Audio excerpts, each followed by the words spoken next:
السلام علیکم ویورز، کیا آپ کو معلوم ہے کہ ہماری اپنے خالق ہمارے پیارے اللہ تعالیٰ سے پہلے ملاقات ہو چکی ہے؟ یقیناً آپ میں سے بہت سے لوگ اس بات سے ناواقف ہوں گے۔ کچھ عرصہ پہلے تک میں بھی ناواقف تھی۔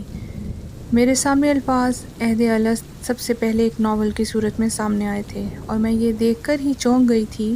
کہ کس قدر خوبصورت الفاظ ہیں۔ اللہ تعالیٰ اور بندے کے درمیان سب سے بڑا عہد الست ہے، جس کا ذکر سورہ الاعراف میں آیا ہے۔ یہ عہد عالم ارواح میں تمام ارواح انسانیہ نے کیا تھا۔ ان میں بھی تھی، آپ بھی تھے، سب تھے۔ الغرض تمام کے تمام انسان جتنے آج تک دنیا میں آ چکے ہیں اور جو قیامت تک ابھی آنے والے ہیں، اس عہد کے وقت موجود تھے، لیکن صرف ارواح کی شکل میں تھے، جسم موجود نہیں تھے۔ اور یہ بات یاد رکھیے کہ انسان کا روحانی وجود مکمل وجود ہے، اور پہلے تخلیق اسی کی ہوئی تھی۔ احادیث مبارکہ سے معلوم ہوتا ہے کہ یہ معاملہ تخلیق آدم کے موقع میں پیش آیا تھا۔ اس وقت جس طرح فرشتوں کو جمع کر کے پہلے انسان کو سجدہ کرایا گیا تھا اور زمین پر انسان کی خلافت کا اعلان کیا گیا تھا، اسی طرح پوری نسل آدم کو بھی، جو قیامت تک پیدا ہونے والی تھی، اللہ تعالیٰ نے ایک ہی وقت وجود اور شعور بخش کر اپنے سامنے حاضر کیا تھا، اور ان سے اپنی ربوبیت یعنی سب کا رب اللہ ہے کی شہادت لی تھی۔ حضرت ابی بن کعب نے غالباً نبی صلی اللہ علیہ وآلہ وسلم سے استفادہ کر کے جو کچھ بیان کیا ہے، وہ اس مضمون کی بہترین شرح ہے۔ وہ فرماتے ہیں، اللہ تعالیٰ نے سب کو جمع کیا اور ایک ایک قسم یا ایک ایک دور کے لوگوں کو الگ الگ گروہوں کی شکل میں مرتب کر کے انہیں انسانی صورت اور بولنے کی طاقت عطا کی۔ پھر ان سے عہد و میثاق لیا اور انہیں اپنے اوپر گواہ بناتے ہوئے پوچھا، کیا میں تمہارا رب نہیں ہوں؟ انہوں نے عرض کیا، ضرور آپ ہمارے رب ہیں۔ تب اللہ تعالیٰ نے فرمایا کہ میں تم پر زمین و آسمان سب کو اور خود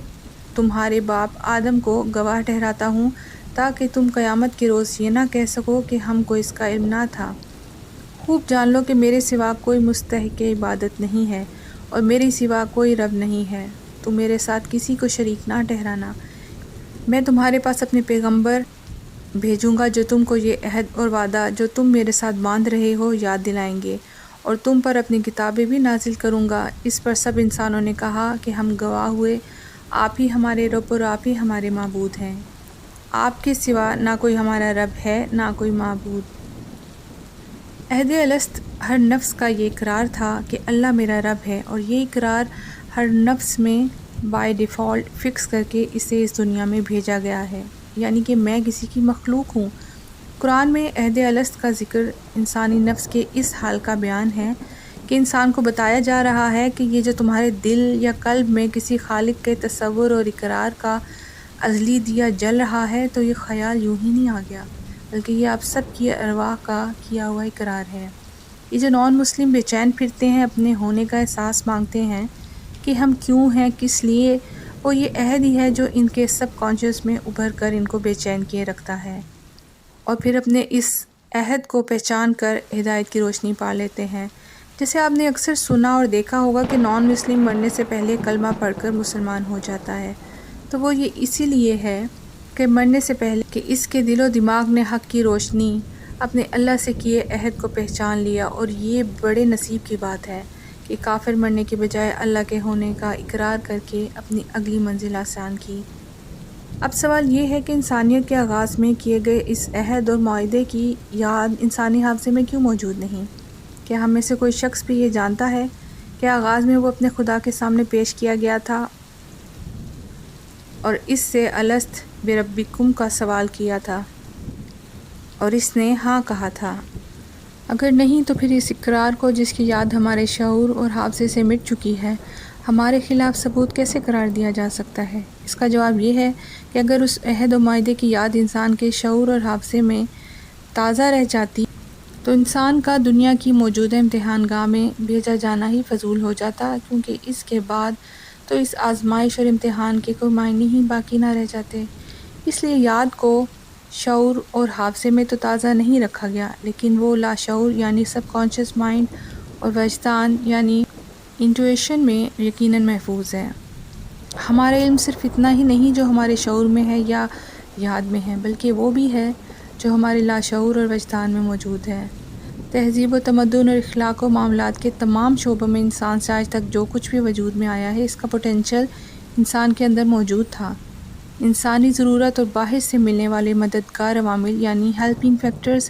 اس پوٹینشل کو باہر لے۔ یہ ایک حقیقت ہے کہ کوئی تعلیم، کوئی تربیت، کوئی انوائرمنٹل امپیکٹ اور کوئی داخلی تحریک یعنی انٹرنل موومنٹ انسان کے اندر کوئی چیز بھی جس کا پوٹینشل اس کے اندر موجود نہ ہو ہرگز پیدا نہیں کر سکتی، اور نہ ہی باہر کے ماحول میں یہ طاقت ہے کہ جو چیز انسان کے اندر موجود ہو اسے ذہن سے بالکل مٹا دے۔ چنانچہ انبیاء علیہ السلام اور کتب آسمانی اور ان کی پیروی کرنے والے داعیان حق سب کے سب یہی خدمت انجام دیتے رہے ہیں، اسی لیے ان کو قرآن میں یاد دلانے والے، یادداشت اور ان کے کام کو یاد دہانی کے الفاظ سے تعبیر کیا گیا ہے، جس کے معنی یہ ہیں کہ انبیاء اور کتابیں داعیان حق کے انسان کے اندر کوئی نئی چیز پیدا نہیں کرتے بلکہ اسی چیز کو ابھارتے اور تازہ کرتے ہیں جو ان کے اندر پہلے سے موجود تھی۔ نفس انسانی کی طرف سے ہر زمانے میں اس یادداشت یعنی عہد الست کا جواب لبیک کی صورت میں ملنا اس بات کا مزید ثبوت ہے کہ اندر کوئی علم چھپا ہوا تھا جو اپنے پکارنے والے کی آواز پہچان کر جواب دینے کے لیے ابھر آیا۔ پھر اسے جہالت اور جاہلیت اور خواہشات نفس اور تعصبات اور شیطان اور جن کی گمراہ کن تعلیمات اور ترغیبات نے ہمیشہ دبانے اور چھپانے اور منحرف اور مسخ کرنے کی کوشش کی ہے، جس کے نتیجے میں شرک، ایتھیسٹ وغیرہ عملی فساد رونما ہوتا رہا ہے۔ لیکن بدی کی ان ساری طاقتوں کے مل جانے کے باوجود اس علم کا پیدائشی نقش انسان کی لوح دل پر کسی نہ کسی صورت موجود رہا ہے، اور اسی لیے اپنے رب کو یاد کرنے کی کوششیں اسے ابھارنے میں کامیاب ہوتی رہی ہیں۔ غور کریں کیسے آپ کا دل اپنے بنانے والے کی پکار پر لبیک کہتا رہا، لیکن پھر کچھ لوگ اپنے تعصبات اور اپنے خواہشات نفس کی وجہ سے کیسے ہیلوں اور بہانوں سے اس کو دل کی پکار کو فریب دیتے اور خاموش کرتے رہے۔ اب بعض لوگ یہ بھی کہتے ہیں کہ ہمارے تو باپ دادا مشرک تھے،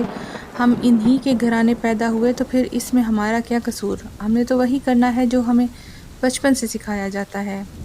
لیکن انسان جان لے کہ ہر بچہ مسلمان ہی پیدا ہوتا ہے، توحید کا احساس اس کے اندر فکس کر کے بھیجا گیا ہے۔ اگر اللہ نے کسی مصلحت کے تحت آپ کے شعور سے وہ وعدہ محو کر دیا ہے تو اس وعدے کو یاد دلانے کا سامان بھی تو اسی دنیا میں مہیا کیا ہے، تو پھر کیوں نہیں تمہارا دل اپنے وعدے کی پاسبانی کرتا ہے۔ اس لیے قرآن مجید میں سورہ الانعام میں بیان فرمایا ہے، ترجمہ ہے کہ اس وقت مجرمین یہ نہیں کہیں گے کہ ہم جاہل تھے یا غافل تھے، وہ کہیں گے ہاں ہم اپنے خلاف خود گواہی دیتے ہیں، آج دنیا کی زندگی نے ان لوگوں کو دھوکے میں ڈال رکھا ہے، مگر اس وقت وہ خود اپنے خلاف گواہی دیں گے کہ وہ کافر تھے۔ انسان کا فرض یہ ہے کہ حق کے جو نشانات اس کے اندر اس کے اپنے نفس میں موجود ہیں ان کو ابھارے، پروان چڑھائے اور اللہ سے بغاوت کا راستہ چھوڑ کر بندگی اور اطاعت کے رویے کی طرف واپس آئے۔ اللہ حافظ۔